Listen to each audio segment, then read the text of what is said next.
Okay, cool. Well, welcome to the first episode of Grit and Grace. Super happy to have John Taylor on the podcast. John's I would say like a close friend first. No doubt. Someone that No doubt. I trust, someone that I look up to, and someone that I want to follow. He's the CEO of Grit Marketing, a dad, a family man, and an elite sales rep.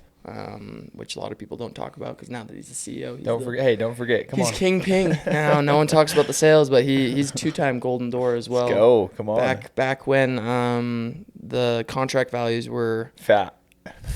What was the contract value in your First two year Golden did Doors? 1,000 out of 455. Unreal. And then next year was just shy of 600. Unreal. That was like about average. And just to give everyone an idea, I just did a Golden Door and my contract value was $1,100.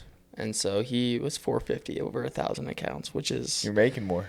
Good for you. making more, but it's more cracked in my opinion to do 1,000 counts. And so I just wanted you to kind of introduce yourself as well. Kind of your story, where you were raised, just everything, just so people can know, because I think a lot of people will watch this and a lot of people know the Grit, and they know like the guys that are getting posted on the page, and they know the Seegers, they know the Drew Hansons, they know all the Golden Doors, but not a lot of people know kind of like the core leadership of the Grit, the CEO of the Grit. So just, I guess, kind of, I want to hear a little bit about Yeah, happy to. First off, thanks for having me on. Yeah. Happy to be here. Tons of respect for you. Like you said, a good friend, but also just, tons of respect for you and what you're trying to do and, your life. We've got had a bunch of conversations over this last year, and so super excited to jam. From Kaysville, Utah, one of 11 kids. So I didn't even know that. 11? Holy hell. 10 siblings. Boy, girl, the whole way. There's 11 of us in 15 years. And all these things, right? Like I've started doing therapy like a year ago. Like all these things kind of shape you and how you see the world, right? Like a fighter. And anyways, it's been really interesting to kind of like be more thoughtful about that. But grew up in Kaysville, had an amazing childhood. Really good parents that love me deeply. My mom was like my biggest cheerleader. Like if everybody like got the same love from their mom that I did, I think that's like a really amazing thing. She thinks I walk on water. And she's awesome. And so I kind of had this like inherent confidence all growing up that like I was like destined for greatness because my mom like thought that of me. So, I played soccer, like you, all grown up, and that was like a big part of my life. But was like really done with it after high school. And so went up to Utah State. Always kind of thought I was going to go on a mission. They changed the age for, the Church of Jesus Christ of Latter-day Saint 2-year missions. And so I was excited by that. And so I went to Tahiti. This is 2013, early 2013. First area was Bora Bora. Had just like an amazing transformational experience. 2 years. It was so informative in my life. Can't speak highly enough about those 2 years. Learned a ton, felt a ton. And then came home. Went to BYU. Kind of skirted my way in through like spring term and like probably leveraging the soccer team a little bit. And then I didn't actually end up, like I went and trained with them, and then I was like the BYU soccer team? Yeah. Really? Oh, that's sick. I think that's like my grades weren't great. I got like a 3 at Utah State. So I think that's like, I wonder if I would have gotten in without that, or if I would have applied in the fall. I don't think I would have. Interesting. Anywho, went to BYU spring term. Went and I met my wife. Then asked her out. I never knew how you met your wife. Yes, we were playing volleyball at a mutual friend's house, at Spute's house actually. Conley, the producer here, knows him. I think Steve Spute. His older brother is Mitch Spute, my good buddy. Is Craig Spute related to him? Probably. Kaysville. Okay. We were playing at their house volleyball. She was still in high school. I'm a return missionary. And so I was like, I'm not there for that. But then she like said something to me at the end of the game, and I was like, oh, she seems like cool. Yeah. But I kept thinking about her. And for me, it was like all super spiritual. Like I kept thinking about her. I kind of knew we were going to like really get along. Huh. Like I couldn't get her out of my mind. I followed her on, I befriended her on Facebook. Kind of, displays my age a little bit. But you're still young. Like how old are you I'm 30. now? Unreal. Yeah. I'm 30. So born in 94. It's insane. So anyways, yeah, I kept thinking about her a week after she graduated. I wasn't going to take her out in high school because, that's, like, probably, like, I guess wasn't going to do it. Yep. Week after she graduated, I asked her out. Magic. Like, kissed on our first day. Like, it was it was easy, and it's always been that way. I married, like, the most amazing human. And, like, I didn't know how great she was, like, at the time. But, like, man, like, my life is exponentially better because of who I married in every way. And like, it's one of those things, it's been spiritual. I'm really grateful for that because like I felt guided, and it's the most important decision that I've ever made, and it's not even close. I'm big about like the people on the journey and the hike, and like she's the most influential person in my life for sure. Like I have my hopes and dreams, but a lot of it is like our hopes and dreams. So anyways, her name's Emily. Like rock star in every way, like she's amazing. Super grateful for her. So we met. She went to Lake Powell, went to Mississippi to sell door to door for Vivint. Paper contract, security. Went out, sold, I think 9 my first like 6 or 7 days. So I had like immediate success, hustled, no training, like just like grinded hustler, scrappy, and was like, oh, this is like, I remember somebody in the office, and I had no idea of like good, bad, or whatever, was like, oh, so you like, it looks like you found your thing. And I was like, oh. Right away. Yeah, like, I was like, sick. And so then I did that summer. I made 18 grand. Thought I was the richest guy in the world. I was like, and the reason why I think is because, I was like stoked. The reason why is like I had to pay for half my mission. So it was $5,000. So I worked all high school to save up $5,000. And that was like my Everest. That was like as big as I could have dreamt at that time was $5,000. And so to go out and make 18, I was like, dude, that's on another level. Yeah, like I just 4x what I ever thought was, It's so crazy because now, we know what. But just things, like that's life if you're doing it right. This continual progression of these mountain peaks that get bigger and bigger, and there's now hopes and dreams that I have today, even 2 or 3 years ago, like, and I couldn't even have dreamt of. And hopefully I can say the same thing in 3 more years, right? Yeah. So anyways, did that, came home. She was at Utah State. I was at BYU. I did the finance prerequisites that year. Got into the finance program that summer. We got married that summer, even though her mom, I asked her and she told me no. Really? Her mom listens to all of these. So shout out, Dev. You're amazing. I get why you told me no, by the way. Your daughter was, How long were you guys dating until when she said at that point? When she said like no? 4 months, and she was 18, barely. And you wanted to marry her? Yeah, like, now I have more perspective. Like, yeah, like it makes, sense why, like, your parents weren't stoked, her mom, But anyways, we got married in July.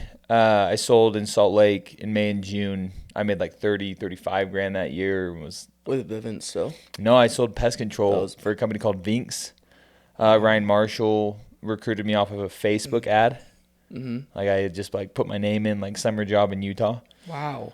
And I sold, made, like I said, 35 grand. Told my wife, where do you want to go? What do you want?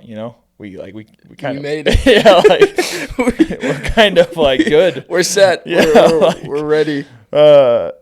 Truly though, I couldn't believe it. And so then I got into finance program, was going to, started doing financial planning. I thought that's what I wanted to do. And somebody there said, go do one more summer. So this is now 2016 into 2017 summer. So I'm like, okay, I'll go do one more. Go out to Green Axe and Indy with my good friends down in Landon Hart, who I worked with at Vivint as well. We're all from Kaysville. And Eric Campbell, who now, runs Brooks. But so then that summer, 2017, we go out to Indy and I crush and sell 545 accounts at, 430 and, make 160 grand, and was like, oh wow, like, that's like really, it was. That's like, when you started to dip into like, I started investing, start like doing things like buy a house. Like, I'm super excited. And yeah, kind of just like totally shifted my paradigm of what I thought was possible. They started talking to me about becoming the VP of sales.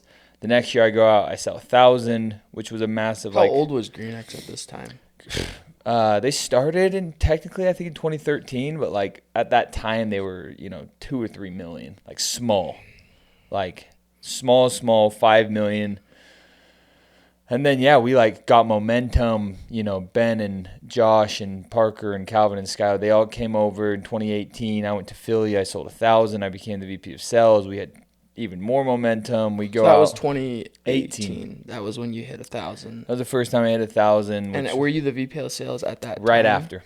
So after your first summer, they were like second after summer. my first summer, they started talking to me about like, well, you could. And then I went out and did 1,000 in 2018, become VP of sales. I start running the sales program with Mason Bodie. I start working with all the regions at the time, right? Like we were still pretty small. We went out that next year and did I think 40,000, 50,000 accounts. 2019. I go to New Jersey, and this is when I started. Still with you, Calvin, like all these guys. All these guys are there, but I'm not working with them directly. Which are all dogs. Yeah, like dogs, OG, 2018, I'm in Philly. That's like the Detroit summer. That's like their first summer. Ben, Josh, not Josh's first summer, but Ben, Parker, Calvin, Skylar, that's like their introduction to GreenX. They'd been selling. Garth was running in Chicago, had ran, teams since 2016 at GreenX. He was growing. We just have all this momentum. 2019 comes around. I run a team. And again, 2018, that's when like you had rookies like McKay and James Fox and Alec Withers and Ralph Holding and Jake Mountain. These guys that like have worked with us now for a really long time. 2019 comes, same thing. We continue to get more amazing people. I work with Devin Smith and them in New Jersey. I start working with some of Ben and Josh's guys because they wanted me to manage them. And then I had my own guys and Alec and, Ralph and these guys. Sell 1,000 again in 2019. We're crushing. We're pumping now towards 2020. We're going to go build $1 billion company. And then the goals just changed for GreenX. They were, like, cool. We're primarily a door-to-door based company. We want to be a pest control company that uses door-to-door as a tool. That was the feedback they were getting, in private equity shops and brokers. And so through 2020, obviously COVID hits. They come to us at the end of the summer and say, hey, we want to slow growth.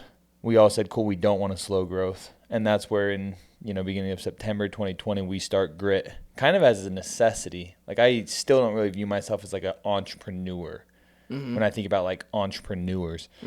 We started it because we kind of had to if we wanted to continue to do what we do and wanted to do and grow. And so then we started it and then, have had an amazing last 4 years. So the first year, the first year that you started Grit was at GreenX, or was it? We left. You left, so you just left. Yeah, we left, and then because didn't you guys kind of name your region at GreenX? It was kind of like not mine. It was Ben and Josh's. It was Ben and Josh's. Yeah, so I was the VP of sales. So I worked. Oh, so yeah, that makes sense. So Ben and Josh had their region called the GreenX Grit. Garth had his region called High Tide. And then there was, Down and Land and Hart had their region. They left, and then I was going to maybe partner with them. Then they decided to go back to GreenX, and they've been at GreenX. Was it you that came, like, how did that all kind of, like, did you talking. pull them? You guys, I heard the whole I've heard about, like, that first meeting where you guys all kind of me and Ben had started talking months before. Ben kind of often for me has always seen me for more than I've seen myself. And he's always kind of seen the next steps. For example, he thought that I was the best rep before I ever thought I was the best rep. That year I sold 1,000. He believed it before I did. And then I was like, so, and you hear that story often, right? About people believing in you more than you can in yourself. In the same vein, Ben kind of started to feel like, okay, GreenX is going to shift some things. We're going to probably have to start marketing within GreenX to other companies. That shifted when they came to us and said, hey, we actually want to slow grow so much that we had to leave. So now we're going to just go market for a bunch of different companies, including GreenX that year in 2021. So me, Ben, Josh obviously are talking. Ben's also talking to Garth, so then we kind of all come together. Down in Land and Hart, like I said, are my good friends. We were going to go maybe start a marketing company, Hive Marketing, and go sell for Bulwark. And I also at the time was talking to Carson CJ, months previously. Like I was ready for a change at GreenX, like I was ready for a shift. They end up going and starting RID Pest Control, with Jason Wild, and have done a really nice job. And so it's just just time, like this end of a chapter. And you have these times where it's like it felt like an end of a chapter, beginning of the next one.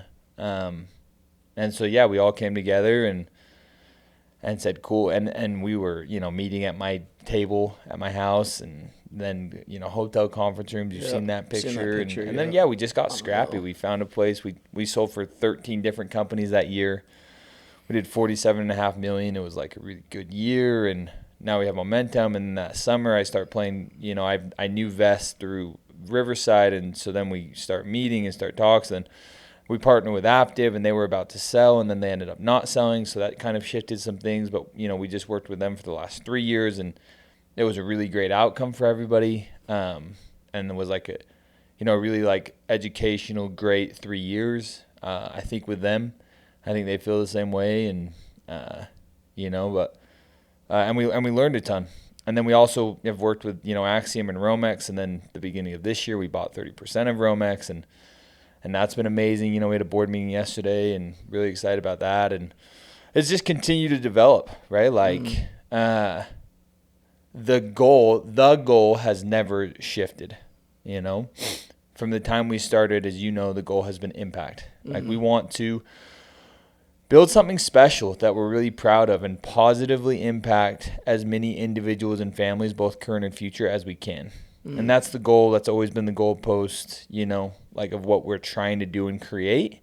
Obviously, the how has continued to move. And now it feels like, with Mira, we see the next 10, 15, 20 years, like the how won't change. It feels like that much. It will develop, we'll add services, and I'm sure it'll look way different than we even think now, because the only constant in business is change.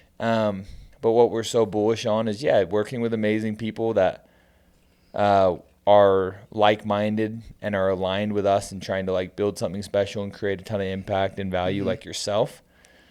And going and chasing our hopes and dreams. And that's and when I say I mean our, right? Like the whole point of the Grit is to help people like yourself get where you want to get.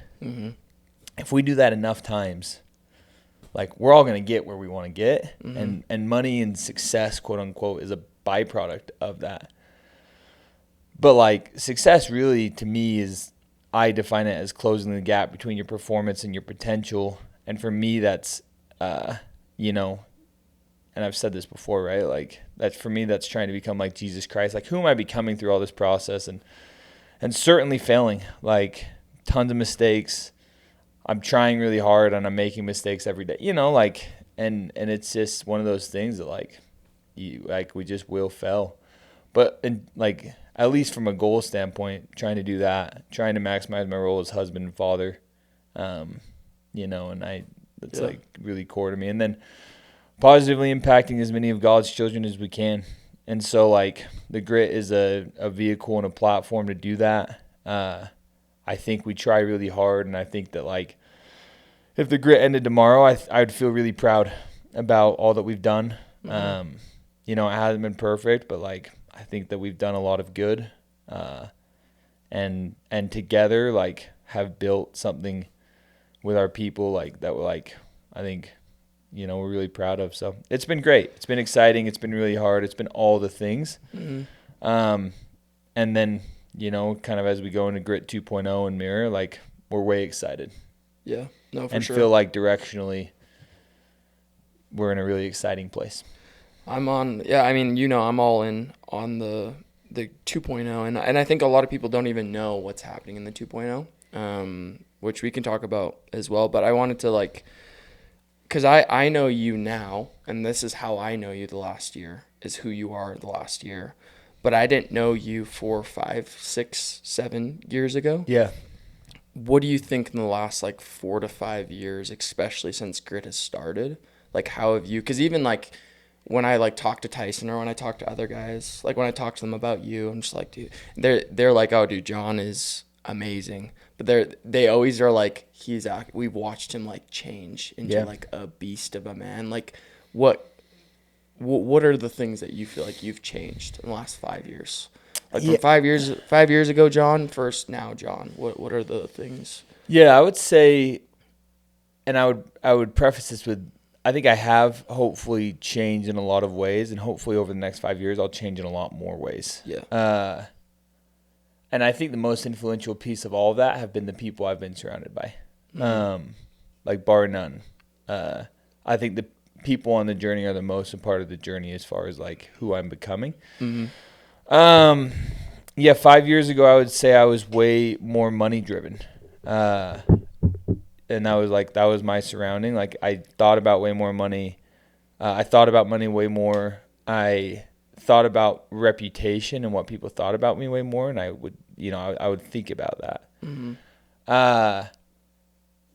And again, by no means in any way, shape, or form do I feel like I've made it in anything kind of remotely close as far as like what I want to be, as far as like kindness. I think I'm honest. I try to be completely honest and have total integrity and do what I say I'm going to do and never lie. So that to me is like something that's like, yeah, like you can do that and try to do good, and we do. But yeah, I would say the biggest thing is just the kind of my like the way I think about things has shifted. I think more abundantly and less maybe greedy and hopefully more like. And it's been an interesting question I've asked myself of like, sometimes you look in the mirror and like, are you selfish? Am I selfish? Right? Like, am I, and like, and I hope that like, I'm not. And I hope that like, I'm trying hard to be like, like put others first and do the right things. And, and again, it's not black and white. Like in some ways I'm sure I do. And in some ways I'm sure like there are moments of abundance and there's moments of scarcity. The last 4 or 5 years have been way hard. I've learned so much through like hard lessons and big failures. I think some of the big things that I've learned are, everyone's doing their best and you're going to fail. And, kind of no matter how great you do, like you're not going to please everybody. And you're still going to get people that like, either don't like you or think you did wrong by them, like kind of always, which is interesting about like business ownership and leadership. That's just the nature of the beast. But that's not a cop out to say like, I can't do better, because I can, and I want to. And so, like I think some of those things is taking the pressure off. Like I actually don't, like my sense of self-value doesn't come from what other people think about me. It comes from like my own self and my relationship with like God. And then I've just understood and realized over the last especially year or two, like I'm only responsible for my own happiness. I'm not responsible for anybody else's, including my wife's, right? Now that doesn't mean don't have like a real like impact. Serious stewardship over like doing my very best by her and by you and by our people and our company, and I totally do. But at the end of the day, we're gonna do our best, and hopefully like it's amazing for as many people as we possibly can make it. The other massive, and then the only other thing I'd add to that is like, and again, treading lightly with all of this, right? It was like, Jesus Christ, who was perfect, and I'm like not. Like I actually F up and make mistakes, but like Jesus didn't. Yeah. If he existed and was what people say he was and lived the life that the Bible talks about, right? Which I think it does, and like I do believe that he is the Savior. But even just take him for like what people say he was, didn't make mistakes. He was perfect, and people hated him.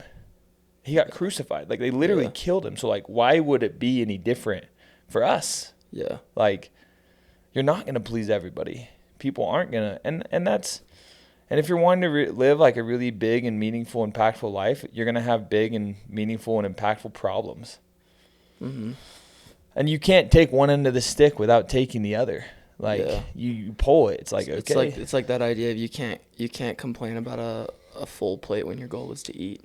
It's like, you're going to comes with everything, comes with all the gnarly things too. Comes with everything. And And then the last thing I would say, and it's always interesting talking about this, like, oh, it's not about the money, when it's like, no, I've made good money over the last 5 years too. So like I'm in a place where like it's easier to say that. Yeah. Like when you don't have money, it is kind So of it's true. It is true. Like when you have money, you can start to not focus about money. But when you don't have money, yeah. It's like so I don't even know how sincere that is. But like the other massive realization I've had, and it's been in my own life and then conversations with, you know, our senior leadership and guys, right, is like money really doesn't, like, the destination fallacy is so true. People, you know, you feel like you're going to be happy when this or if you get this, and like you really won't be. You'll get there and it will be hollow.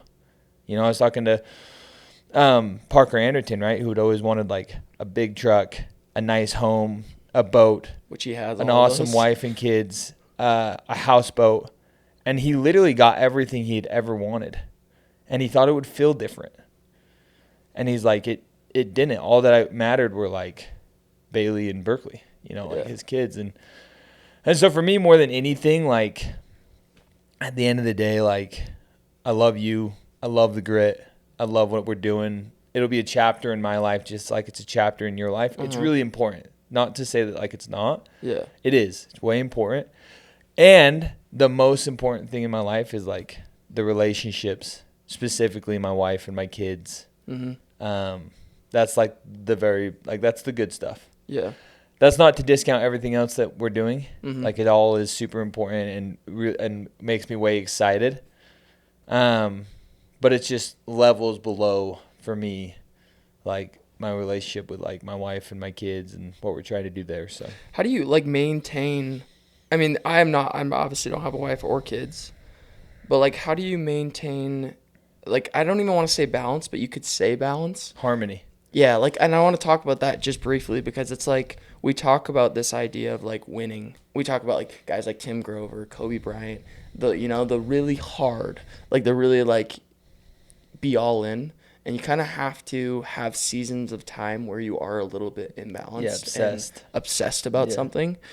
Where do you find right now in your life with the grit and with building a company to a $1 billion company, which it will be? Where do you how do you navigate that with a family and kids? Because like everyone knows you as a family man, and everyone knows you as a very consistent, stoic individual who, you know, you feel like it seems like you always have things in order, but what do you do to be like that? Like I don't, because I struggle with that. You know that, like I have a hard time. If I'm extreme, but I'm like, okay, how does that relate with me when I have kids and when I have a wife? I'm like, oh, it kind of scares me. Yeah. The first thing is I would say, you know, as far as what you said about like everyone knows you is this, like I'm not. Like, I also suck. Yeah, like you say you struggle, so do I. Yeah. Like I struggle with that every day. Yeah. And I'll give you like this week for an example. You know what I'm saying? Like, so the first thing I'd say, and I like kind of like, you know, Vest talks about this, you know, as a philosophy of like, I want to live like a balanced lifetime. Like there are seasons of sprinting. There has to be. Greatness doesn't come in like average like efforts. Greatness comes in like obsession and sprinting. So kind of like some thoughts along with that are like when I'm at work sprinting and there's going to be seasons of it, you know, it's like this week has been like up until midnight and then like we just work like I'm smoked. Like I'm actually, you know, and it's there's not like an end in sight. It's been that way. You know what I'm saying? And it's probably going to be that way and then there's seasons of like, okay, it slows down a little bit. It's sprinting. And so it's making the most of those when those happen. When I'm with my kids, like try as much as you can to be with your kids. One of my big goals yesterday, I try to take my son to school every Monday, Wednesday, Friday is like a non-negotiable. And I'm good on it most of the time as a non-negotiable. And if I'm gone or whatever, but like I don't schedule meetings at 8:30 Monday, Wednesday, Friday because it's like I need to. And so yesterday it's like, cool. But then even in that, I had a massive goal and did it yesterday of like, okay, don't get on my freaking phone for 20 minutes when I'm taking him to school. And it's not an easy thing because I have so much and I have this call and I have this text and I have this like pronto message and I'm trying to, now we're doing this. Like there's so much, but it's like, no. I'm going to be with Taft for 20 minutes. I'm going to ask him what makes him happy. And he's going to tell me about Mater and McQueen. And he's going to, and it's like, and then the cruise, and then Banks is, you know, and it's like, what's on his mind? I don't get that if I'm not trying and present.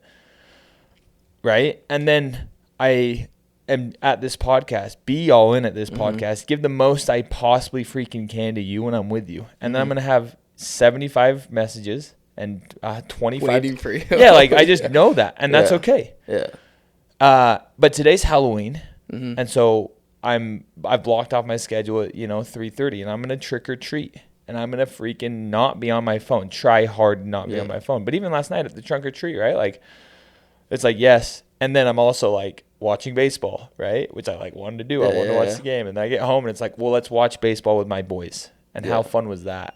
Yeah. So there's not like, dude, like by no means have I figured this out at all. But I'm trying to like be all in and give value and be all in with the relationships and the moments in my life. And then there's also like me spiritually, me physically. So when do I have to do that? Well, I just have to wake up early. Because if I don't, like it just won't get to it. And so it's like, I woke up and did, 8 miles this morning because I want to. I was going to ask you about that too, is like your morning routine. Like you have a pretty like regimented. Like, what does that look like? And that's a really practical question, but it's like what does it actually look like? No, for you? it's like, and that has even shifted, right? Like, is it because you've talked about it. You've talked about it even just with me, not even with me in conversation about how your morning routine really sets you up and like kind of like. Yeah, I just got it. Like there are things. There's only so much time in the day. I have to And saying yes to one thing is saying no to other things. So there was 2 years where I was meditation every single morning, and then I would get to the gym, but I wouldn't get to the gym till like 7:30. Like that doesn't work for me anymore.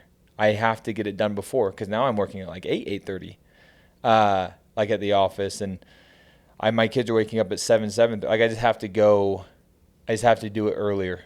And so now, and then I'm qualifying for Boston. I ran a sub-3, but I didn't. Also, if anyone does, John is I don't even know running, but even Tyson, I'll mention Tyson again because Tyson knows running, and Tyson's like, he's actually cracked.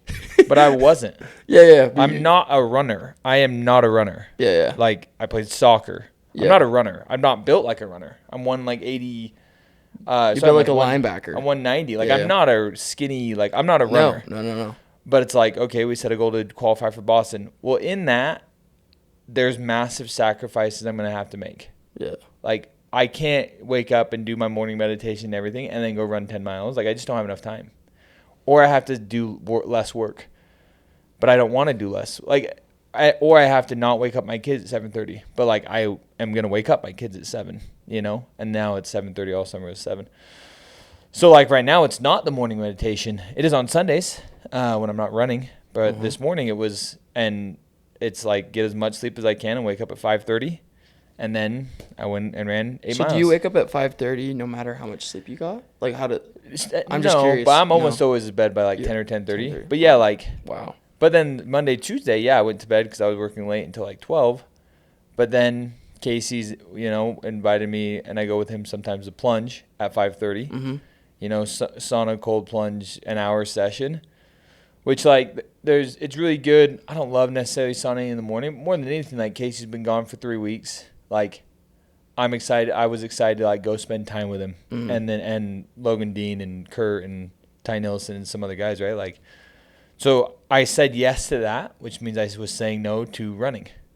So I didn't go do my, 12-mile run on Tuesday. I went and I had to go run that night. But by doing it that night, I'm not able to be with Emily. It's always like it's the not, whole door. That's so true. By saying yes to one thing, you're saying, and it's not good versus bad. Yeah. Most of the time, it's good versus good. Yeah. And good versus great, and great versus great. Spending time with Emily is amazing. It's my favorite thing in the world, and so meaningful. Mm-hmm. And running 10 miles is also like important to me. Yeah. If I'm trying to qualify for Boston, and so it's like, because I ran a sub-3, but I didn't qualify because of the buffer, so we're trying again in 3 weeks. But it's even that. It's like, even 2 days ago, I'm like, do I freaking want to do this? I have so much travel the next 3 weeks. Now I just committed to go to Atlanta for 5 days and knock. And so it's, dude, it's never ending. Like, It's never ending. I don't foresee it ending. It's harmony. It's trying to sprint in the things I'm doing when I'm doing them. It's trying to be fully present. It's trying to do the important things, right? It's like, okay, like go to church on Sunday to like carve out 2 hours of like my crazy week for like, okay, this is where at a time where like I can try to be, have spiritual thoughts. And then I go golf during that time on Sundays, and I like listen to conference because it's like I'm trying to like get a spiritual. Mm-hmm. I'm trying to like connect, Mm-hmm. and because I just won't during the week. I don't. Maybe I should. I don't. It's dude. It's So much. Yeah. It's relentless. It's relentless is a good way to put it, because I think so many people want the perfect answer of, this is my schedule, this is what it looks like, I'm like perfect in this and this. When you got like people throwing this, I'm throwing in a podcast, and then you got this and this, which I'm happy to do. Yeah. Oh yeah. 100%. But yes, by saying yes to this, I'm saying no to other things. Yeah. There's an hour of work. Yeah. It's like it's always an exchange. And then as you get more and more and more in kids and family and busier in business, like, and you're building, and again, like if you want to, like if you don't want big problems, like, but it just all depends on what you want. And that's the other thing that I've, like, you asked about, like, what's changed and what's, like, there's not a right way to live life. Like, sometimes I'm, like, super envious of the people that, like, have a job, that go clock in, and they go do whatever. But, like, that doesn't mean that that's easy. Like, they have their own problems. Everyone's going through it, by the way. Like, I went and got a haircut yesterday. One of my favorite things to do is go get a haircut with different people every time. And every time I love hearing about their stories. Mm-hmm. The last 2 women, divorces, breast cancer, sister died. Wow. Like, but that's everyone, dude. Mm-hmm. Everyone goes through it. Mm-hmm. Life is hard and challenging for everyone. But the biggest thing, and what I was saying about, like, the biggest thing I've learned over the last 5 years is, like, the most important thing is doing and going and trying to go chase your hopes and dreams, but they're your hopes and dreams. Mm-hmm. You, Noah, need to go do what you want to do. And I have no agenda for you. Yeah. I don't want anything from you. Oh, yeah. I want Noah to go do a golden door and then to go do it. No, dude. Yeah. I want you to go do what you want to do. And if you want to go do 1 million and grow Canada and build something, really, oh, dude, let's do it. That sounds amazing. Like, I want to give you wings to fly. Yeah. I want to, like, support you as best as I freaking can in that. And I hope. And if that's what you want and what we can, I think we'll do it. Mm-hmm. And I believe we will. Yeah. If it's what you want. Yeah. But if you don't want to be at the Grit next year, you shouldn't be. Yeah. And that's not like, we say that like not as a facetious, like, oh, dude, it's like, no. Like, genuinely, everyone's loyalty, first and foremost, should be to themselves, mm-hmm. and then their family. Yeah. And if that aligns with something else and they want it, dude, that's amazing. Well, I'll be your biggest cheerleader. Yeah. Like, go crush in whatever it is. Obviously, I want to work with you, and I think there's a ton of value exchange. But yeah, dude, and that's again, like, would you say that's like as far as leadership, is that like what's the way to be the best leader, do you think? Like, as far as leading, because like you're not a leader if you don't have followers, and if people don't follow you, you're not leading. So, I mean, we can wrap it up here soon, but as far as like leading, like what you just said there is about you, like how do you kind of like navigate being a leader and leading people? Yeah, two of the things that come to mind kind of like as core principles of leading is like not asking those to do something you're not willing to do. Mm-hmm. Like, you call it leading from the front, leading from example. People call it different things, but the biggest thing is like, cool, if you're asking somebody to do something, are you at least willing to do it? Mm-hmm. And that was the whole impetus for like us going on a blitz. Mm-hmm. It's like, okay, we need, we had this production. We have done less than we forecasted. So based on our forecasts, and it's still been great, but based on our forecasts, we hired accordingly. And so if we don't go produce, we're going to have to let, 3 technicians go. Well, we can make commitments to those technicians, like, hey, and like, that's not what we're about. I'm not trying to. And for those that don't know, this is our first branch of Mira Homes. It's in Atlanta. Yeah, in Georgia. Atlanta, right? And they're crushing. Like, they're doing such a great job. And so it's like, okay, well, we need to go do production. And so then instead of looking out the window and being like, well, who's going to go lead it? Just send a bunch of rookies out there. Yeah, or like, who's going to step up and do this? The question comes back is like, well, are you willing to do it? Like, are you willing to do it, and can you make it work? And if the answer is yes, then go do it. Yeah. Like, and that's not sustainable. I'm not going to go do blitzes. Maybe I'll never go do a blitz again. Maybe I will. I don't know. But like, yeah, it's like leading from the front, it's being willing to do the things that you're asking your people to do as a leader, and then doing it. I would say the first kind of thought. Second thought is like love, like actually wanting what's best for people, not what's best for them if it aligns what's best for you. Mm-hmm.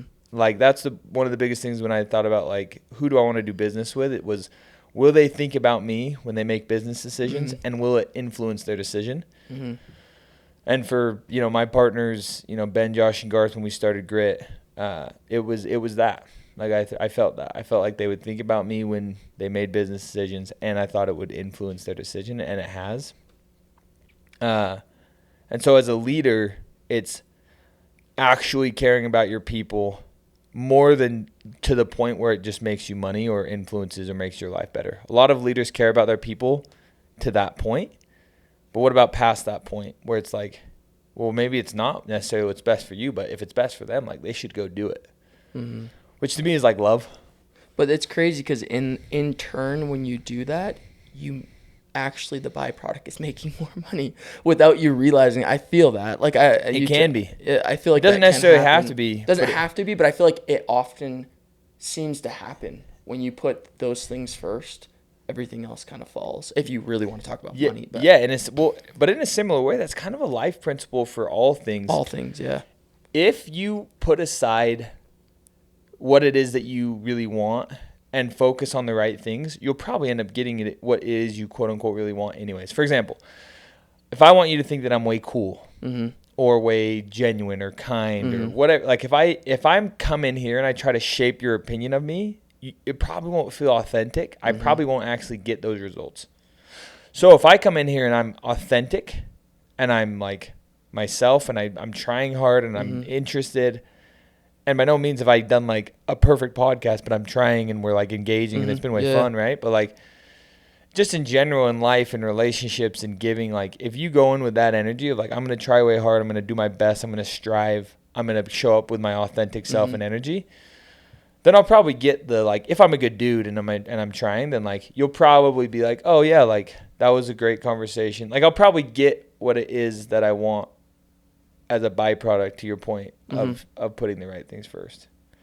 We could talk for 2 hours. Oh yeah, no, of course. This is the good stuff. Yeah, no, this is. I mean, we've had lots of conversations, but there's things that I wanted to talk about too, just like personally, so people can know that I see you as that leader.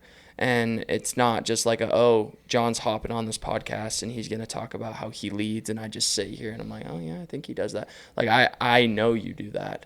And I think, like, for me, even, like, my experience, even joining the Grit last year, the shift was crazy. It's crazy when you know that your leaders believe in you and love you, what more you do. Yeah, and that's what I've realized. Like, it's unreal when your leader that you're supposed to follow, the CEO, you, Ben, all these guys, when you feel that they believe in you, it is insane. The difference of not just performance, but the difference in quality of life and the difference of like loyalty.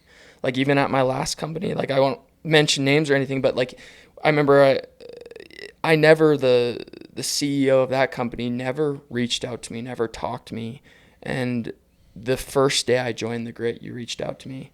And that was like a huge tell to me of like who you are as a person. Like I was just like this random kid that joined the Grit and you personally reached out. And not even that, like I remember even in Cincinnati when I was going through it and you called me that one night for like an hour. Yeah.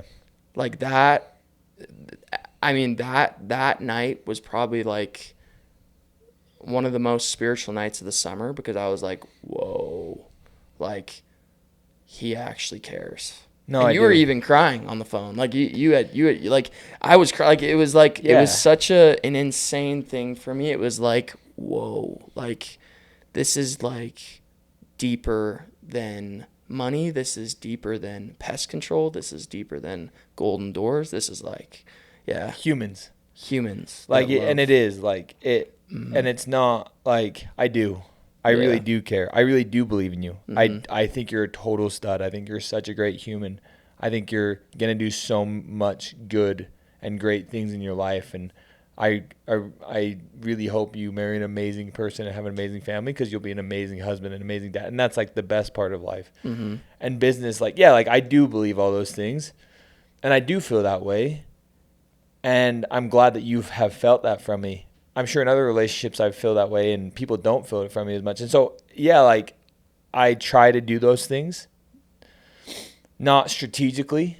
No, you don't. I don't feel that, and if I did, but you would probably feel it. No, if I was doing it strategically, you'd probably feel it, right? But I can certainly do it way better and way more, and a bigger group, and and it'll never be enough.